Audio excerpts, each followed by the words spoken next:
Welcome back to this week's episode of the Boss Too Hard podcast. I'm Laurel Ordonez, your host, and we're here at the beautiful Hi Hello Labs in downtown Orlando, Florida. I'm so excited today to be filming this episode because this is our 2024 recap. And I think out of all of the years that I've been in operation as Queenly Consulting, this one has had the most ups and downs, from filming a course and then losing the course content material to having a podcast, then the podcast studio doors closing, then having team members, not having team members, having a client owe me like 10 grand. This has been one wild ride, but if there's one thing that I can say has brought me through it, it's been having the right people by my side. And one of those people is here today. And so today we have one of our newest but oldest team members, Lauryn, who is our content director. Welcome. Thank you so much. I'm so excited to be here and finally meet you in person after so many years at this point. Oh my gosh, the digital, it's really crazy to think that the way the world works now, everybody working remote, we've worked together for 3 years and never met in person. Mm-hmm. And we're not even that far. St. Pete. No, but that's far. 3 hours is... I-4. Yeah, I-4 makes it far. 2 hours. I don't know. 2 hours. But it's far. If you're not from Florida or the Orlando area and you don't know what the I-4 is, it's a ridiculous mess of automobiles. If you don't know, you're lucky. You're very blessed. Yeah. But you're from New Jersey. Yeah. So that's a whole nother... It's worse down here. It's so much worse really? Down here. Oh, yeah.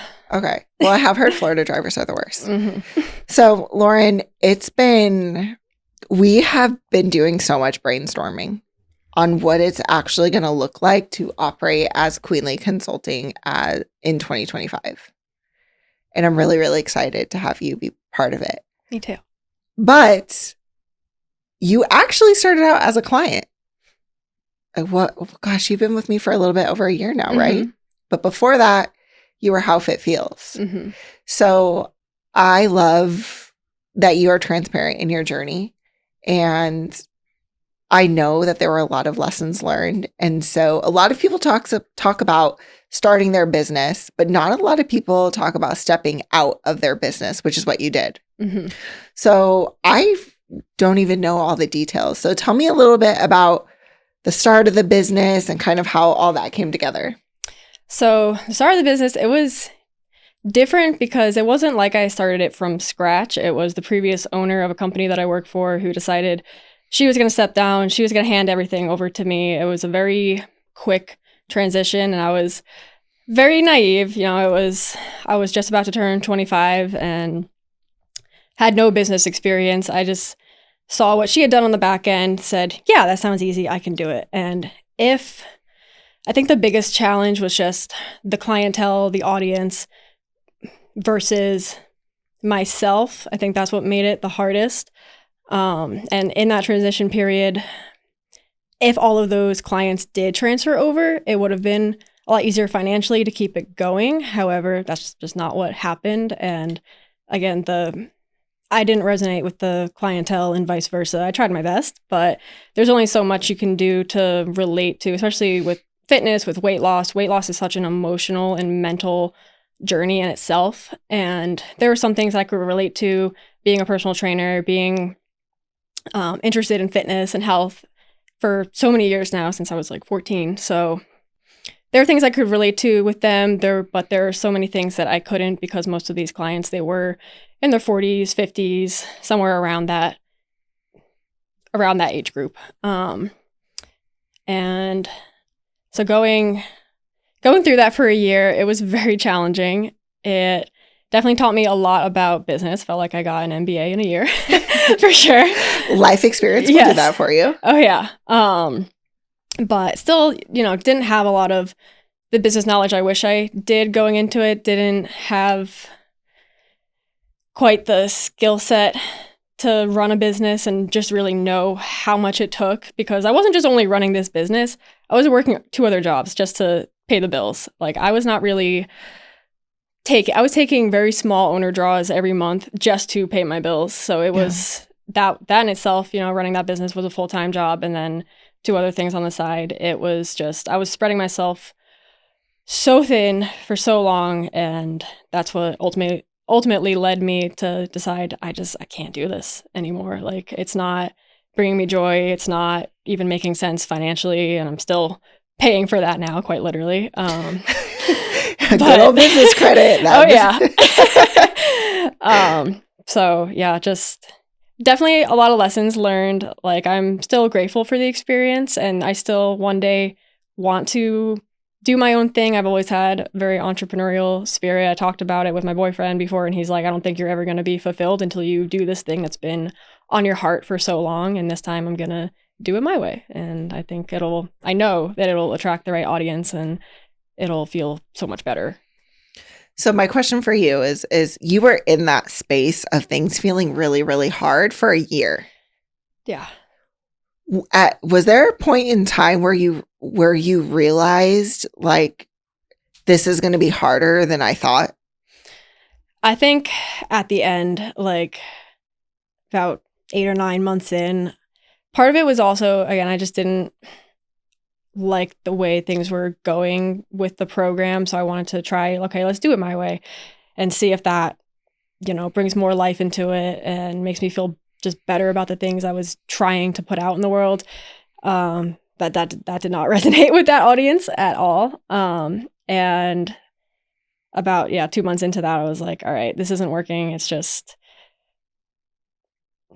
just I had enough, like, mentally, emotionally, and it had taken a toll on so many different parts of my life, and I was just needed an end.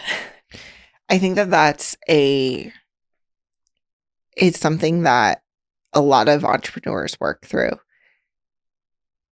I was reading something, it was probably on Instagram, right? Because we see everything on social media. But that just being able to pay yourself a consistent salary out of your business, that's a win. Mm-hmm. And I think that's one of the first steps that before you do anything as a business, you need to think about, what does it look like for this company to sustain me? Mm-hmm. And so I know I've thought, probably every other day I think about quitting, right? And it's not so much like that anymore, but there was a season where it was really hard to be in business and not knowing if this was the right space. But did you ever experience feelings of like, hey, like, I'm worried that if I step out, or if I don't try to push through this season, or if I don't try to make this successful, that you would be disappointing anyone? I think I was very afraid of just what people not even in my life, like my close friends, like, obviously they know me, they love me, they're going to support me no matter what. But I think just since the business was so much on social media too, I didn't know not that I even was worried about like online backlash at all. It was more just, I'm afraid of these people. They're going to look at me and be like, oh, well, she failed. And it got to the point where I was like, I don't care what they think. I am drowning right now. So I think it was ego that made it a longer process than it should have. I think I should have just been like, all right, this is it, a lot sooner. But ego said, no, keep going. Yeah. Ego, pride, worrying about what other people think. I think it causes us in any situation to do things that we normally wouldn't, like, in our right mind. Mm-hmm. I think that one of the things, in building, because I was with you when you made that shift to like, hey, I think I want to do things differently. And it's that sense of alignment, right? Mm-hmm. And knowing that, okay, this is how I speak. This is how I do things. This is how I program. This is how I engage. And that's like the biggest thing in owning your own business, is that it can be fully in alignment with who you are, and also how you grow it. Mm-hmm. It can be fully in alignment, because we had this conversation the other day. We're prepping for 2025, and just looking at, what does it look like for us to have a social media presence as a company? And I got into the office and I had to film some videos, and I was like, I can't do this. Like I did it, right? Because I had to.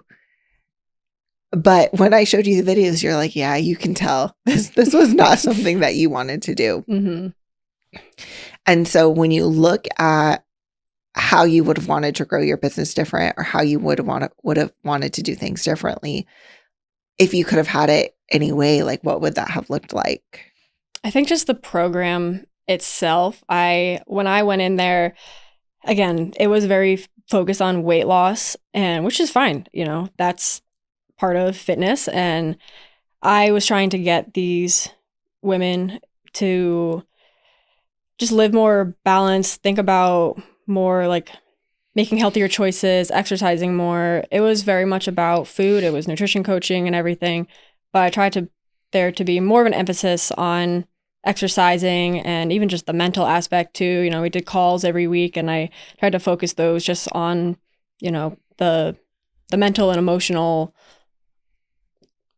toll, or like the mental emotional piece of weight loss and just fitness and just health and wellness. I tried to shift it more to a health and wellness space versus, losing weight. And so I think when I do something like this again, like it's going to be definitely it's going to still be that holistic approach that I was trying to take, like offering workout plans and nutrition coaching advice, etc., but just tying it into more general lifestyle because, and again, I saw so many people, and I'm a personal trainer outside of this too, and have worked with so many people that have an all or nothing mindset, and I did at one point too. And I want to just have people realize that, okay, you can not have your cake and eat it too in a way, but like just live you can have a small piece of cake after dinner and be fine. Yes, exactly. Yeah. Like you can live a more balanced lifestyle. Balance is very important to me. I think that's been a very big motif in my entire life, and something that I kind of lost in that year of being in business. And again, that was another thing that I came back to. I was like, you're living so not balanced, and it's time for a change. But yeah, so I think, just having it more in alignment with my beliefs around fitness and wellness, and just seeing where that takes me. So in the process of seeing where that took you, you kind of found another passion. Mm-hmm. And so to bring it back in that process of you not necessarily knowing what was going to happen with this business is when I launched the beta for the Business Growth Bootcamp, which it was initially the Business Growth Blueprint. Mm-hmm. And so during that process, you're coached through some writing, some messaging and things like that.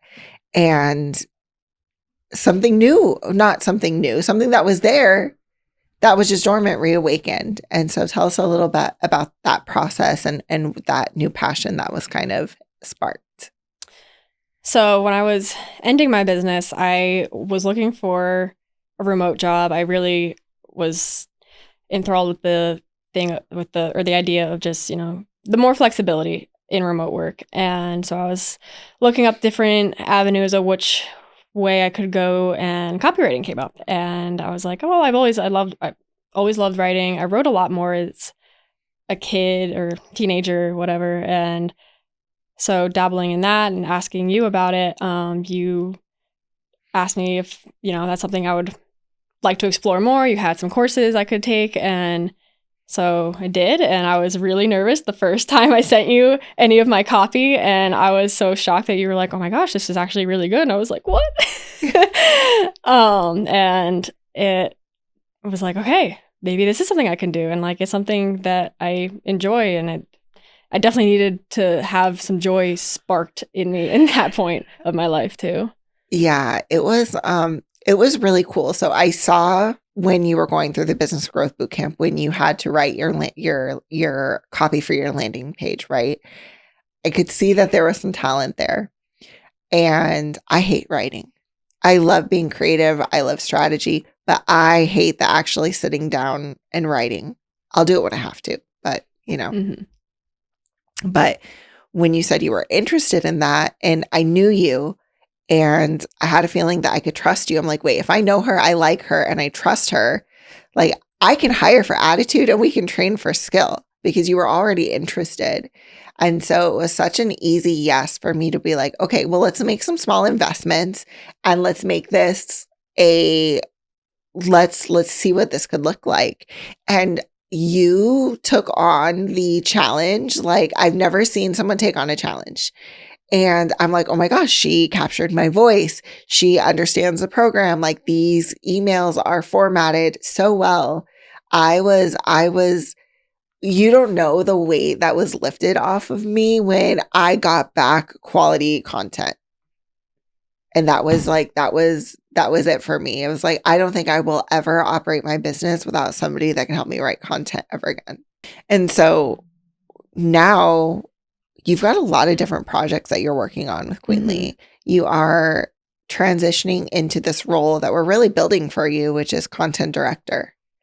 And in that process, what you thought copywriting was has probably evolved so much. And so what have you learned over the past year?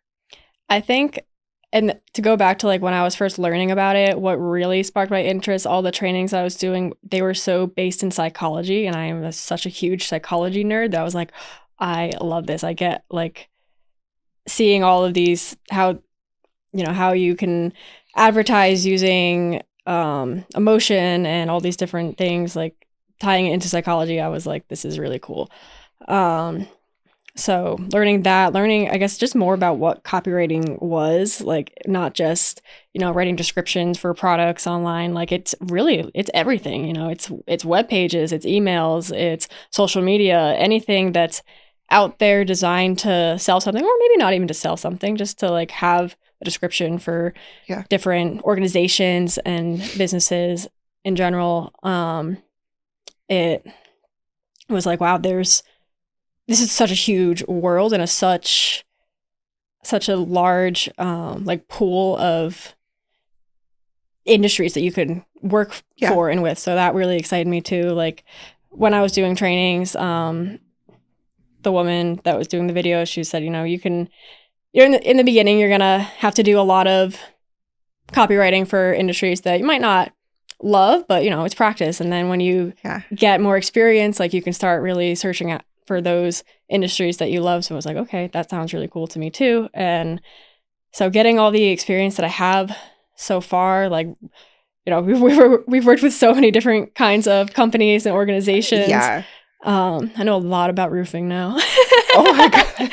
You and me both, girl. I think, and shout out to, because it was Alex Catoni and the Copy Posse training, right? So shout out to Alex and the Copy Posse, because the training really not only, I think, took you to the next level, but it also gave me a deeper understanding of what you were doing and kind of some expectations, and to see where I could ask you questions and fine tune and make things better. And so also, if you guys don't know, if you've downloaded the 17 revenue generating strategies guidebook, if you've seen the ad, if you've gone to the landing page, so much of that was Lauryn. Like, you killed it. And that to this very day is our number one lead generating piece of content, is that entire flow to the 17 revenue generating strategies. And oh, by the way, in case you guys comes up, when you download those now, you actually get a free mini course that goes with it. So if you haven't downloaded the 17 revenue generating strategies, do it now, because now you also get access to a free mini course that even takes those concepts to the next level. So cool stuff happening in Queenly, right? So what is your favorite type of content to write now? I think, and this isn't even to, brown nose, but I think I've always loved writing for Business Growth Bootcamp. It's a tongue twister. It really is. I had to record ads today for that, and I don't know how many times I screwed that up. I think just like, again, like I said earlier, like the entrepreneurial spirit in me, like I just love writing about that. And so much of what I learned in the beginning was about that. So it just holds a special place in my heart. Yeah. But I love writing blogs too. I love when I'm able to be more creative, a little less technical, but there is a lot of technical and some of the things Yeah. in the companies that we work for too. Well, we're not working with roofers anymore, so that's cool. I think the internal communications, I think that we're in a space where we can start having a little bit more fun with those too, Okay. that we do. And then, I think really part of it is taking the podcast to the next level, right? And so how can we do more with what we're doing here in the studio? And really, I think I think in the conversations that we've had going into 2025, what's been so important is doing more with less. And so, I mean, if we look at what we've been able to accomplish this year as a team, so I think we've driven, and the business is 3 years old, and sometimes I kind of get like self-conscious about these numbers, but we all start somewhere, right? And so I think this year we did like $210,000 in revenue total, which is amazing, which over the last 3 years puts us at almost like $500,000 driven through Queenly Consulting. And then, I've done probably ads for 6 different events, and we've served multiple nonprofits, and we've been able to give to a few organizations. I think, one of the biggest, because it wasn't a goal, it just kind of happened. But one of like the, oh my gosh, like, look, Ma, we made it type of things was when I was able to sponsor my son's baseball team. They went to state. And so to be able to feel like I can write a check for $500, absolutely. Like, that was a really cool feeling. I think one of the most, probably the most fulfilling aspects of owning a business is having an additional avenue to be generous, right? And so whether that's being generous with the team members and making sure you guys are taken care of, whether that's being generous with our clients and having the capacity to go above and beyond, which I think in most cases, our clients would say we absolutely go above and beyond for them. And they've all been really, really happy with their results and what we're doing for them. And then, of course, generosity, just being able to sit down with people and share information and have valuable conversations. That's like, that takes the cake right there. When we've had a lot of conversations about, where I'm at and where I want to take the business. And I think a lot of it has been, like, where are we making impact? Like, both, how can the business, how can it fuel both impact in our personal lives and impact in our business lives? You said you're excited about the Business Growth Bootcamp. I'm really excited about the Business Growth Bootcamp. Last year, we set a goal that by April 1st of 2025, we wanted to run 1,000 entrepreneurs through the bootcamp. And so what about the bootcamp that we're moving forward with excites you? I think having more focus on it, and just from someone who has taken it and, has worked on it a lot, I see the value in it for so many people. And, I took the beta when I was in my business, and it opened my eyes to so many things that, again, like going into opening a business, I had zero experience. That, again, those were things that I wish I had known sooner. And so I see so much value in that. And like, I have friends who are entrepreneurs, and my partner was an entrepreneur as well. So he still got that spirit in him too. Yeah, it'll come back around. Oh yeah. I wholeheartedly believe that. So just knowing the impact that it will have on people's lives, people's businesses, we just got to get it out there and get it to the right people. And I'm a firm believer in, the right people will come with the things you put out with the right energy. And I think we got really clear about that energy too. Mm-hmm. And so the Business Growth Bootcamp is, it's beneficial for anyone in their business. So if you are starting a business or needing to restart a business, it is like the business generalist course. I know I hate doctors, but the way I like to think about it is that before you go to a specialist, you've got to go see your primary care. Mm-hmm. And your primary care makes sure that your baseline is good. And then if something in your baseline isn't where it needs to be, then you go to a specialist. Mm-hmm. And so if you're feeling stuck in your business, but you're not sure where exactly you're stuck, start with the Business Growth Bootcamp, because it goes through messaging and operations and vision and clarity and sales, all of that. And then I think once you go through each of those aspects, you know what? I suck at marketing. And then you can learn more about marketing, or you realize I really suck at sales. And then you learn more about sales, or you realize that there's aspects in your company, and this is our outsourcing module, right? Like where you came in and you filled a space in my business I absolutely hated doing, which freed me up to do more of the things that were in my wheelhouse. You look at outsourcing and you start to realize that there are some things that are really dragging you down in your business because you just don't want to do them. Mm-hmm. And that's how I feel about social media. Mm-hmm. And that's where Lauryn comes in. So 2025, doing more with less. And you'll be a part in learning a lot of this. But AI is like the future of marketing, right? It's not so much as getting lazy with it, but how can we do more, better, faster? Mm-hmm. And that's where it takes our content and leveraging AI to take things to the next level. And so as a leader, I joined the social media marketing world, which it is my dream still for us as a team to go to social media marketing world in San Diego at some point. Who knows? May still happen in February. But so they launched an AI society, and it's all focused on AI and marketing.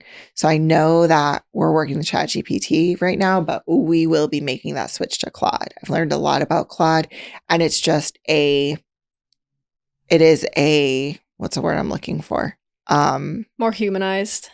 Yeah, better model. And it's a master of the English language. Mm-hmm. And so we're going to be able to get better results with it, I believe. Mm-hmm. And then even for like our clients, we have some clients that do very traditional, digital. So webinars and PowerPoints and things like that. There's some really cool AI out there that's doing a lot of that better, faster, all of that. So as a team, we're going to be really focusing on how do we leverage AI in a responsible way that just makes us better at who we already are in 2025. And then I'm a sucker for personal development. I hate it. I buy stuff all the time that I'm like, oh, I'm gonna buy this and I'm gonna look at it later, and I never look at it. It's still there, but I'm also the girl. I don't know about you, but I read like 6 books at a time. Yes, there's like 4 that I'm reading right now, and that I haven't picked up in way too long. Okay, hold on. Favorite personal development book? I know I have one. You might have to come back. Being put on the spot is like not my thing for those kinds of things. There was one I was reading a couple years ago. It was in the pandemic, and I was doing 75 hard, and that lasted like 11 days. But because it's really hard. Oh, it's really hard. So then I made like a 75 soft, and I did that for a while. But there was something about. It was a book that I actually had to purchase for my one of my freshman classes as a freshman college classes, yeah. And I never read it all the way through. We did some stuff with it, and it was all about resilience. And I, of course, don't know the full name and author off the top of my head right now, but I remember really enjoying it. And yeah, just teaching all about resilience, especially in a pandemic. It kind of found me at the right point. Yeah. For sure. Yeah. It spoke to you in the right season. Mm-hmm. I think for me, it was Think and Grow Rich. Mm. Like I constantly refer back to that book and think about things and check myself, and this concept of creativity being the sixth sense. I love it. Mm-hmm. So, okay. Anyways, personal development. So if you're not reading, you need to start reading. Number one, if you're listening, you're an entrepreneur, there's a lot of really, really great books that you can start with that are classics, that are not trends. They're not virality. They're not anything but the foundational things that you need to have that need to exist within you to be successful. Right. And then I don't think I've told you about this, but so God opened up a huge door for this podcast. And so we film at one of the most premier podcast studios in Central Florida. And I totally fangirl every time I come here because I know she films here too. But the CEO School podcast is filmed here, and it's one of the top entrepreneurial podcasts on all the charts. I don't want to butcher her name, Sanira Madani. She built the unicorn business Stack, sold it. She's building another one, does amazing things in the community, very generous. And she is a fangirl for women who start businesses. And she's created the Founders Club, which are all the necessary steps that you need to be like a badass CEO. And she's got the Millionaire the Millionaire Founders Club. I'm not there yet, obviously. Just told you guys what my revenue is. But I'm thinking, what can make my business better and what makes me better and what puts me in the communities I need to be engaging in. And I'm like, you know what? The Founders Club, CEO School, and AI Society, that's where we're going to live this year. And that's only places that we're going to live because there are so many distractions. So many. One of the courses I take, she's like, when you're taking this course, like, she suggests, like, don't try not to, like, consume any other forms of content because, like, it can get so distracting. Even, like, when I was training for copywriting, there's so many other things out there that, one person will tell you this, one person will tell you that, and it's just, there's too much going on at once. So honing in your focus to one or two main things, like, I totally agree with that. It's one thing to take the training, and then it's a whole nother thing to apply it to your strategy. Yeah. I think one of the things that I think there's no room in business for this year is comparison. Mm-hmm. Because we can go out there and we can see like, oh, they're doing it this way or they're doing it that way. Oh, they're performing better than me.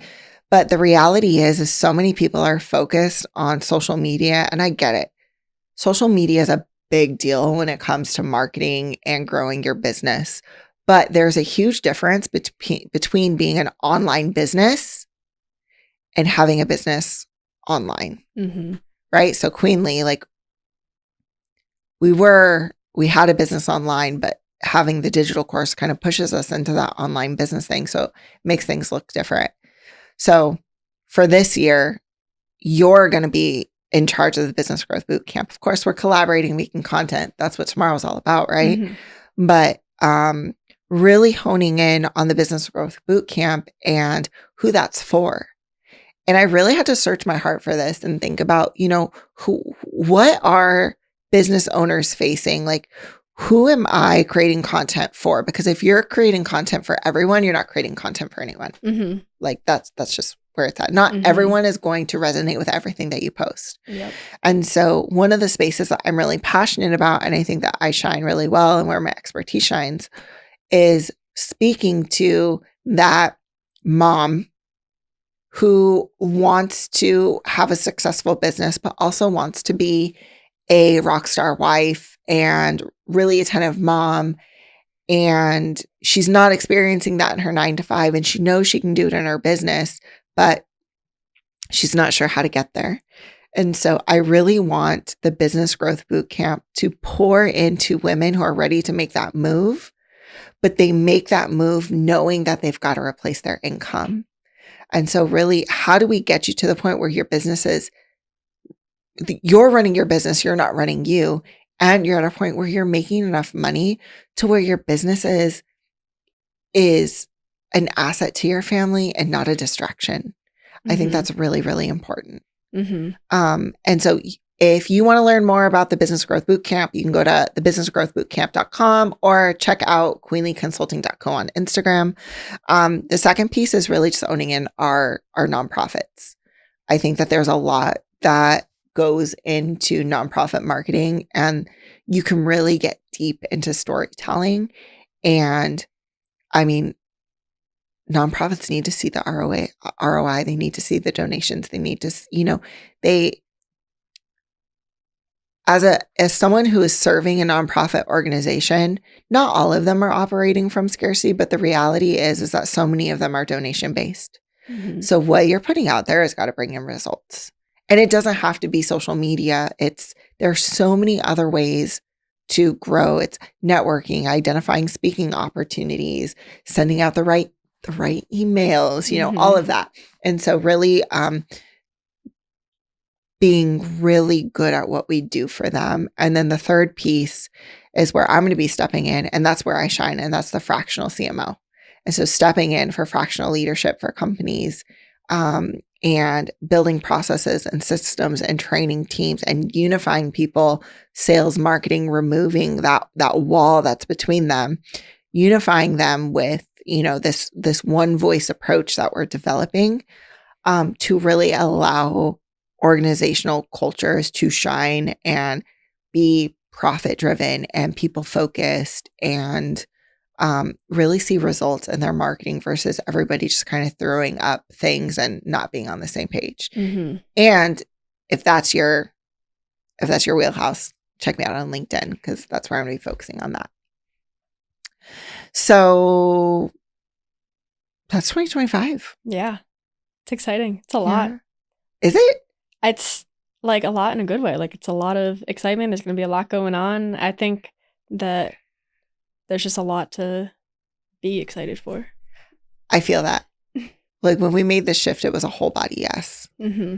And I think that's what you have to realize. If there are things that are happening in your business in this season, or in your life even, that you can't have that full body yes experience, they probably shouldn't be happening at all.